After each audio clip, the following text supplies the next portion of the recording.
Hey, federal family, still refreshing the Supreme Court docket to see if the nationwide RIF decision has dropped? Same here. It makes sense that the justices are taking their time. This case is about some really important constitutional issues, including how far the executive can reach. But since we have some time and we have executive power issues arising in the news, let's talk about that.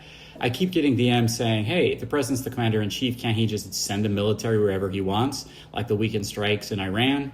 Well, the short answer is under the Constitution, absolutely not. So please share and double tap this to get the message out. I think everybody, including federal employees, needs to know more about presidential limits and our Constitution. So here we go. Article 2 of our Constitution makes the president the commander-in-chief, but Article 1 puts Congress firmly in charge of declaring war, funding the military, and writing the rules for the service branches. In other words, the founders split war powers on purpose so no one person could march us into forever wars. Fast forward to 1973, after Vietnam, Congress passed the War Powers Resolution.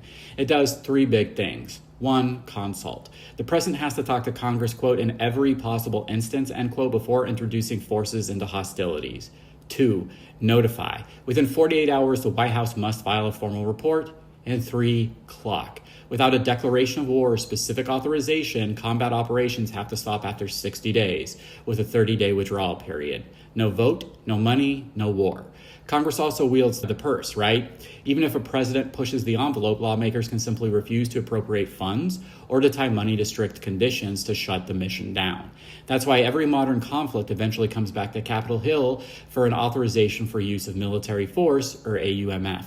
The courts, well, they mostly step out or stay out of this. But when they do step in, think Youngstown versus Sawyer, they remind us that presidential power is at its lowest ebb when Congress says no. And guess what? Members of both parties have already introduced new war powers resolutions aimed squarely at limiting operations in Iran. The system is messy by design, but it's working exactly the way the Constitution intended. No, the president is not a king with a personal army. He does not completely control the military, can't tell them to do whatever.